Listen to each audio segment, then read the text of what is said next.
네, 2021년 12월 7일 이정훈입니다. 그린파인 레이더 문제를 좀 다루겠습니다. 북한의 SLBM까지 걱정하면서 그린파인은 안 돼! 라고 외치는 사람들이 있습니다.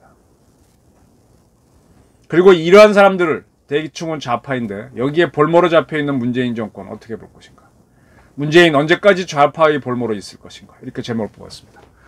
12월 7일 오늘 오전 6시부터 해운대 장산 지역에 공군 기지가 있습니다. 그쪽에 그린파인 레이더를 설치하는 개인 그린파인 레이더 장비를 수송하는 작업을 공군이 시작했습니다. 공군은 남부지역 탄도탄 조기 경보 능력 확대를 위해 레이더와 부수 장비를 아침부터 수송하고 있다라고 밝혔습니다. 근데 이러한 소식이 알려지자 장산마을 주민과 진보당, 또 뭐죠? 무슨 당이더라? 하여간 정의당 이런 사람들이 몰려와서 반대를 했습니다. 주민이 바라지 않는 레이더다. 국방부 규탄한다. 경찰은 13개 중대를 배치해갔다가 3차례 해산 명령 내렸다가 4사람을 체포했습니다. 그 그린파인 레이더를 왜 설치했냐? 사실 이것만 갖고도 많이 부족합니다. 많이 부족합니다. 지금 북한이 스커드 미사일을 토대로 노동을 만들고 그다음에 뭐 대포동 만들고 계속 그다음에 ICBM까지 미사일, 그들은 화성 시리즈라고 하죠. 화성 미사일을 만들고 있습니다. 지금 북한은 상대적으로 오래된 미사일인 스커드는 자꾸 도태시키고 있어요. 스커드는 북한서 쏘게 되면은 서울 등 수도권에 떨어지죠. 근데 북한이 점점 장거리 미사일을 개발하고 있으니까 이게 쏘기 시작하면은 서울을 지나서 우리의 공업단지인 뭐 울산, 부산, 뭐 창원 이런 데 떨어지게 되는 거죠.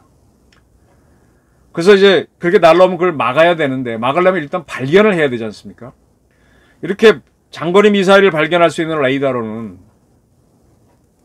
미국이 개발한 사드 레이더하고 이스라엘이 개발한 그린파인 레이더가 대표적입니다. 근데 미국의 사드 레이더는 판매를 안 하니까 우리가 이스라엘 그린파인 레이더를 배치를 했죠. 뭐 비밀사항이나 정확하게 말씀드리지 않겠습니다만 충청권에 동서로 2개의 그린파인 기지가 있습니다.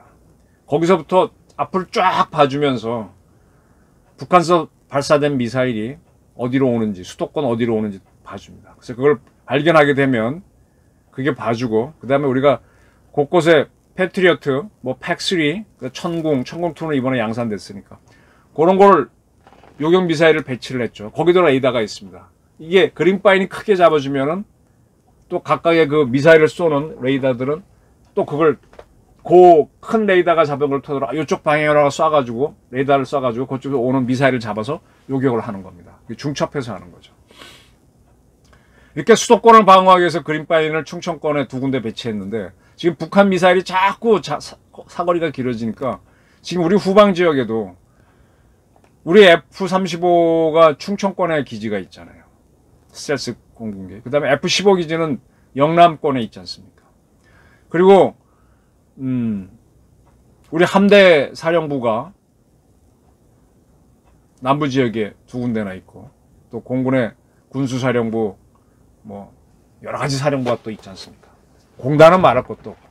그럼 이쪽으로 날라오면 어떻게 하느냐? 앞에 있는 충청권에 있는 레이더들은 전방만 보기 때문에 이 뒤로 넘어가게 되면 물론 보긴 보겠지만 그쪽은 잘 정확하게 못 맞춥니다.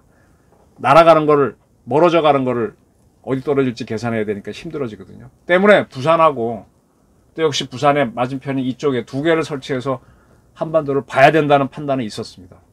그거를 하고 있는데 그걸 이번에 그 그린파인 블락 신형인 C를 배치하는데 이렇게 반대를 하는 겁니다. 저는 우리나라 국민들이 좀 문제가 있다고 보는 사람입니다. 우리나라 정상적인 국민은 문제가 없는데 이상한 국민들이 문제가 있다고 봅니다. 뭐가 문제냐?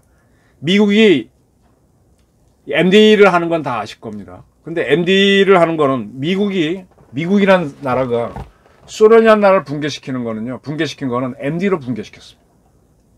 이 한 나라가 다른 나라와 싸워서 이기는 방법이 2가지가 있어요. 하나는 공격력으로 진짜 쳐들어가서 이기는 겁니다. 전쟁에서 이기는 방법이 있죠. 근데 전쟁하지 않고 이기는 방법에는 뭐가 있는가 하면은 내가 이쪽을 칠 수 있는 강력한 궁사력, 이걸 억제력이라 그래요. 그래서 얘네 도저히 못 따라오면 얘네들이 굴복을 합니다.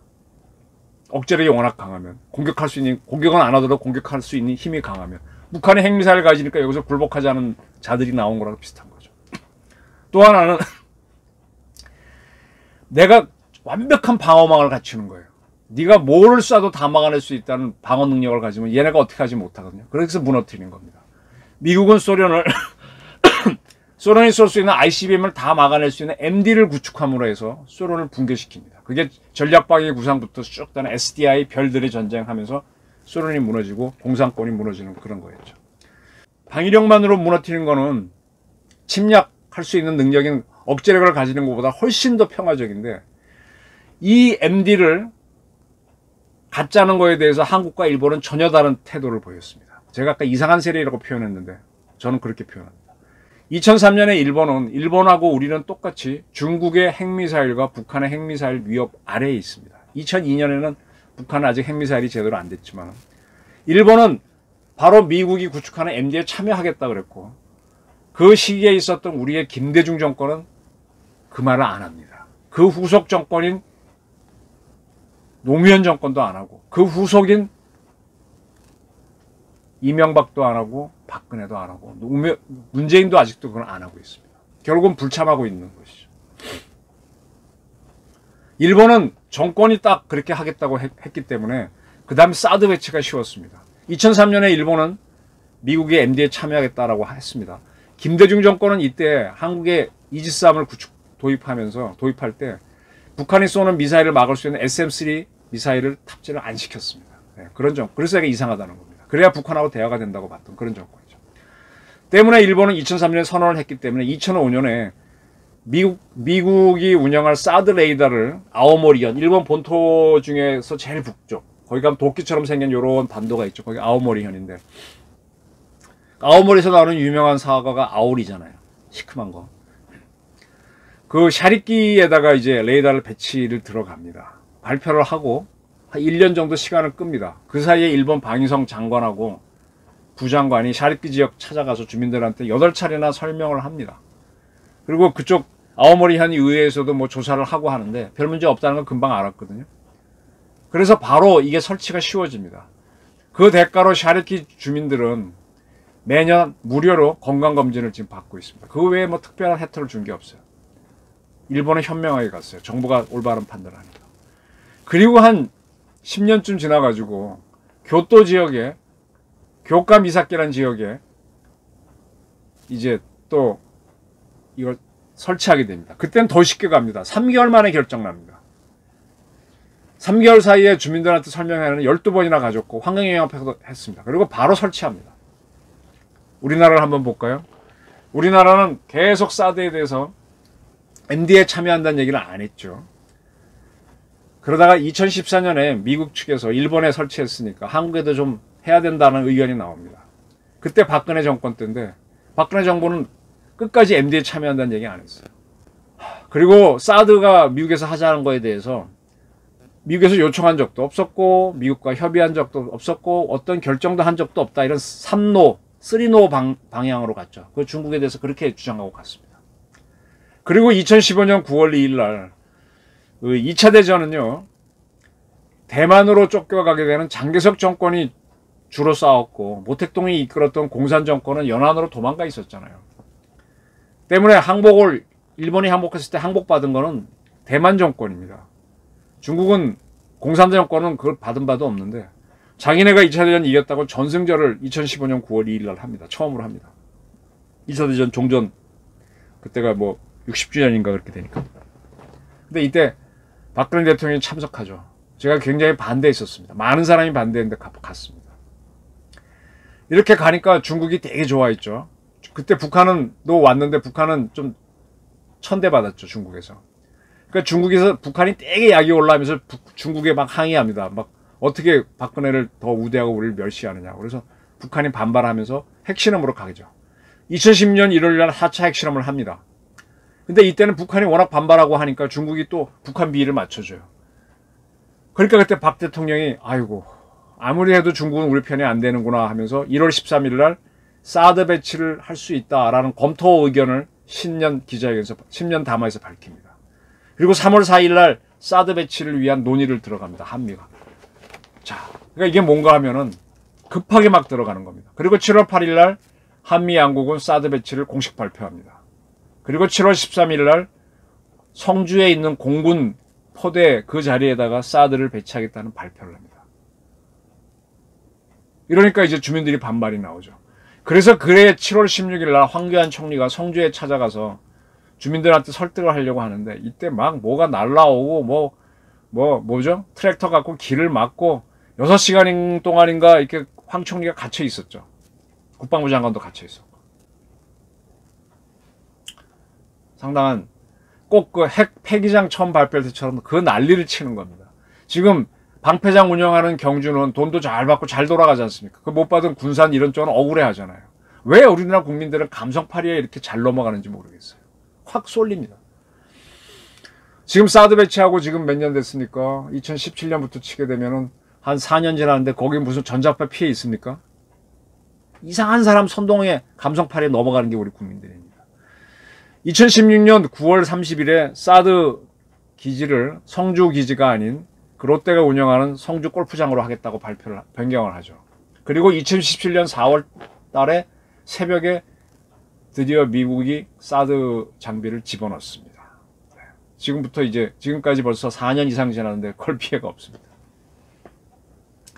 그렇게 하고 난 다음에 그해 8월 달에 이제 국방부가 설명회를 또 가졌는데 주민들이 막 반대해서 그냥 그걸로 끝납니다. 네. 그리고 지금까지 그리고 나서 문재인 정권이 들어섰는데 뭐 문재인 정권 사람들은 계속 반대한다 하면서 또 이미 들어온 사드 기지를 나가게 하지도 못하게 하고 그때 지금 민주당 대표인 송영길 씨는 뭐 이걸 국회의 비준을 받아야 된다. 뭐 문재인 대통령도 공약으로 그걸 내걸었었어요. 그리고 뭐 사드를 도로 빼야 된다 그랬는데 빼지도 못하고 그냥 이러고 있죠. 북한의 핵실험 더 뭐 많이 나가버렸고. 네. 이런 경험이 있는데 근데 지금 우리가 사드는 미국이 운영하는 거 그린바이는 우리가 하는 겁니다. 그래서 지금 우리가 지금 남북권 방어를 위해서 부산하고 이제 저쪽에 또 어디 배치하겠죠. 그걸 하려고 하니까 주민들이 반대하는 거예요. 지난 10월 6일 날 공군이 해운대 장산마을에 가서 미사일 방어 레이더 설명회를 가졌는데 주민들이 반대했습니다. 이게 참 답답한데요. 9월 달에도 설명했던 것 같아요. 근데 이때 누가 주로 반대하는가 봤더니 정의당 사람들입니다. 김영진 부산시당 위원장이 부산시 의회에서 레이더 설치 외에 이른바 한국형 패트리엇으로 불리는 방위형 요격 미사일 배치 소문에 대한 사실 확인이 필요하다. 그래서 이렇게 선동을 하는 거죠. 그리고 진보당 부산시당도 똑같이 선동을 합니다. 손수진 부산시당 해운대 기장군 위원회 사무국장인데 2016년에도 사드 배치 반발에 국방부가 그린바인 레이더를 공개하며 엉터리 현장 설명회를 가졌다. 이번 결과는 재탕이 불가하다. 뭐 이런 식으로 계속 비난을 하는 거예요. 그리고 지역 주민도 일부는 있는 것 같은데 사실은 비주민들이 더 많습니다. 우리의 대표적인 좌파 단체 중에 하나가 평통사라고 있죠. 평화와 통일을 여는 사람들. 부산 지역 평통사 사람들도 그린바인 레이더는 미국과 일본을 위한 MD의 일환이다. 이런 식으로 반대를 합니다. 지금 우리한테 필요한 거는요. 제가 국방을 담당하는 기자로서 설명을 드린다면 충청권에 있는 그린바인 레이더 있죠. 그 다음에 이제 남북권에 2군데 설치하고 있는데 이것만 가지고는 우리가 북한이 쏘는 미사일을 못 막아요. 왜 못 막느냐? 이건 눈이거든, 눈. 북한이 발사하는 미사일을 앞에서 한번 보고 넘어가면 남북권에서 그린바인으로 잡는 거죠. 근데 그걸 맞출 미사일이 없잖아요. 지금 군에서는 지금 우리가 천공2 이번에 국산 개발해서 UAE에 수출하는 그게 있고 그 다음에 이제 패트리어트하고 팩2가 있으니까 팩3가 있으니까 가능하다 그러는데 그거는 이렇게 미사일이 한참 내려왔을 때 마지막 단계에서 종말 단계에서 요격하는 거거든요. 한참 높이 왔을 때 먼저 쏘면 좋죠. 그러려면 뭐가 필요하느냐? 바로 성주기지에 배치한 사드 레이더와 더불어 사드 미사일이 필요합니다. 근데 지금 미국은 사드를 판매를 안 하죠. 판매를 하는 거는 이스라엘제 에로 미사일이 있습니다. 에로가 있고 패트리어트와 비슷한 데이비드 슬링이라고 하는 게 있습니다. 그럼 부산권에도 이스라엘제 에로 미사일을 배치하면 되죠. 에로 미사일을 그린파인 레이더 기지에 같이 배치하면 되는데 눈만 설치하고 가서 맞추는 거는 지금 도입 안 하고 있는 게 우리 군이거든요. 사실은 이거를 비판해야 됩니다. 대한민국 보수 우파라고 하는 사람들이 이걸 주장해 줘야 되는데 좌파 사람들만 왜 눈을 배치하느냐고 이렇게 난리를 칩니다. 여기 또 끌려가는 거죠. 그래서 지금 그리고 이런 일들이 있으면은 좌파 시민단체들은 품앗이를 해요. 예를 들어 윤미향 씨가 이끌었던 정의연 같은 경우는 정의연은 뭐 위안부 문제만 주로 다루면 되는데 이런 데 쫓아가서 같이 시위를 해줍니다. 그리고 자기네 시위할 때는 평통사 이런 사람들이 와서 같이 또 위안부 시위를 해주죠. 품앗이를 해서 자꾸 세력을 키우는 겁니다. 그렇게 또 움직여야 정부로부터 지원금도 받고. 지금 우리나라 좌파 단체들은요, 정부 지원금 갖고 지역 자치단체 지원금 받아갖고 지금까지 움직여왔거든요. 대한민국을 부정하는 세력들은 우리 돈으로 키워줘왔던 겁니다. 또 일부는 삼성이나 SK가 포항제철이 세운 그런 사회재단으로부터 돈도 받았고요. 참 희한하게 나라가 굴러왔습니다. 자, 그린파인이 필요합니까? 안 합니까? 만에 하나 지금 북한이 SLBM을 지금 탑재하려는 잠수함을 만들고 있는데 잠수함이 부산 앞바다나 저쪽에 와서 동해에서 풍 쏜다 그러면 육지에서 오는 건 그린파인이 내다보지만 옆에서 오는 건 어떻게 할 거예요? 그것도 잡아야죠. 여러 가지로 필요합니다. 앞으로 올 다른 위협도 물론 마찬가지고 대응하려면. 근데 그린파인 하지 말랍니다. 그린파인을 한국이 개발해라. 이스라엘로 하는데 한국이 왜 못하느냐. 그 탄도 개발하라. 이런 요구가 들어가야 되는데 거꾸로 가는 겁니다. 여기에 주민들이 부하 내동에서 같이 시위를 하고 그럼 대한민국은 누가 지킵니까? 저는 문재인 정권에서 이 문제에 대해서 뭐 이번에는 어쨌든 가는 건 같은데 딱딱 정리를 하면서 가야 된다. 송영길처럼 뭐 사드 빼내야 된다 이런 사람도 있지만 그런 사람들만 있는 게 아니고 민주당의 주류는 국가안보가 우선이다. 이런 걸 보여줘야죠. 문재인 대통령 종전선언 하자고 또 주장했던데 그런 이야기만 하지 말고 역시 방어는 다 해놓고 그 다음에 뭘 해도 해야 되는 거죠. 그린파인 레이더 사건에 대해서 이 난리를 치는 성주가 있었음에도 불구하고 부산이 저러는 거에 대해서 상당히 좀 실망스럽고 또 우리의 보수 정당들도 여기에 대해서는 의견을 밝히면서 우리 국민을 제대로 이끌 길을 앙망하는 바입니다. 감사합니다.